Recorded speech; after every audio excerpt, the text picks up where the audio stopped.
But first, Labor promised to ease the cost of living crisis. It was, in fact, elected on a cost of living mandate.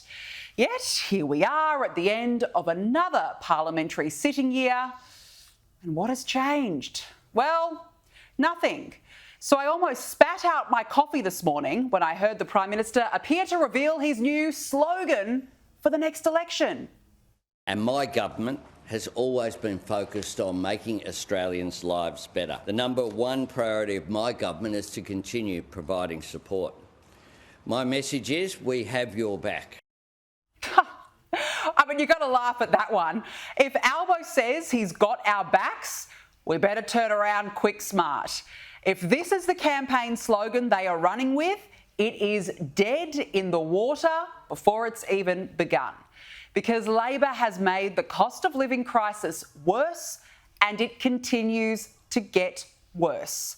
Power prices are still going up. That's if the lights can even stay on under Labor's renewables fantasy. We were warned about that again this week. Household bills are still being tested. Homeowners are being crippled by mortgages with no relief in sight, and I'll have more on that shortly.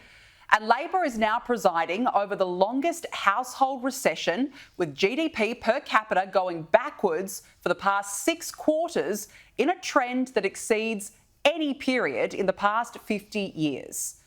So think about this. Labor has been in power since May 2022. So for most of Albanese's prime ministership, the economy has gone in the wrong direction. Now, you'll remember Donald Trump asked voters this in the days before he won the US election in an emphatic victory. Are you better off now than you were 4 years ago? Simple question. Is your life better now than it was 4 years ago? And overwhelmingly, America said no. So I would ask you at home the same thing. Has your life improved in the 2.5 years since Anthony Albanese took office? And clearly it hasn't. Most Australians say Anthony Albanese's government has the wrong priorities and they're poorer or no better off than when he was elected. And that's according to a poll released on Wednesday by Redbridge, which found almost half of all voters think the country is headed in the wrong direction. Hardly a glowing endorsement for a man who claims he has our back. It's an indictment on the Prime Minister, who has abandoned Labor's blue-collar base with arrogant policies, woke and divisive politics and wrong priorities. It's that same base, the working class, who abandoned the Democrats in the US for Donald Trump. Labor either doesn't care or still can't grasp that Aussies are doing it tough. I suspect both, sadly. And have a listen to the Prime Minister already blame-shifting ahead of the next poll.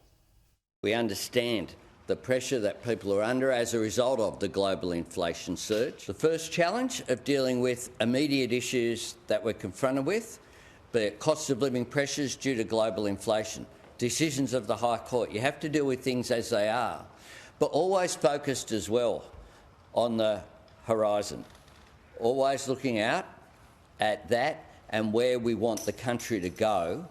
Yeah, we can see where this is heading, can't we? It's somebody else's problem. It sounds like the Prime Minister is passing the buck, wiping his hands clean ahead of an election and saying, no, it doesn't involve me. Nothing to see here. The household bill pains are all due to global inflation. Well, homegrown inflation is still a problem, despite Labor's spin. Figures this week reveal the Consumer Price Index was at 2.1% for October. However, the underlying inflation rate rose to 3.5% for the month of October, prompting this warning last night from the RBA governor.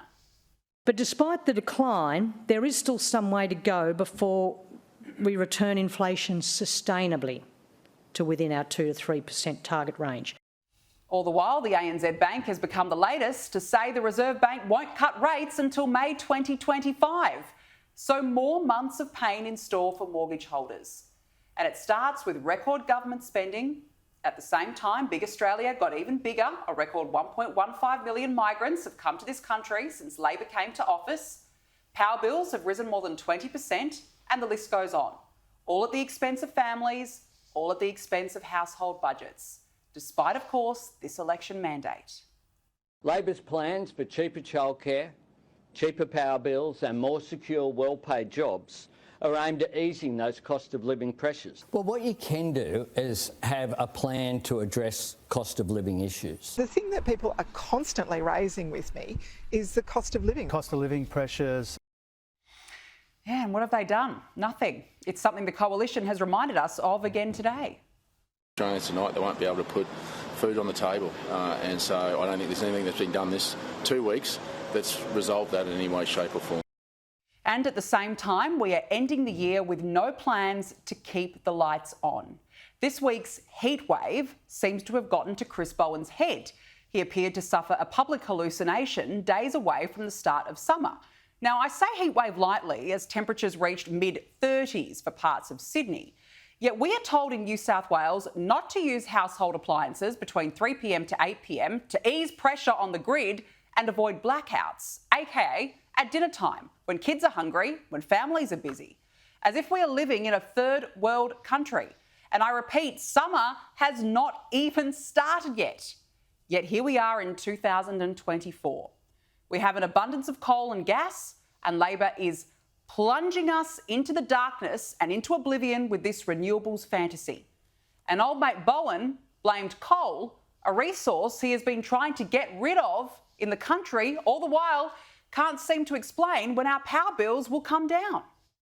You promised $275 off their bills by now in 2021. That hasn't happened. And we can read all the reports, but the only report people are reading is when their their bills go in their letterbox, right? And when they get those energy bills, they're seeing a $75 a quarter rebate from the Albanese government. In some states, they're seeing a state rebate. It's artificial, and they're still paying for it. It's their taxes. I don't think people who are seeing it coming off their energy bills regard as artificial. I mean, does he think rolling blackouts and lights out are some big joke? I mean, the arrogance is astounding. We pay our bills as customers for the luxury of having working electricity. And with that comes a choice of how and when we choose to use it. But Albo, of course, will tell you, we've got your back, we've got your back, we've got your back, we've got your back, we've got your back. God help us. So 2.5 years on from Anthony Albanese's election win, Australians are still struggling with the cost of living crisis, and it's worse than before. Yeah, good luck, Anthony Albanese. You need it.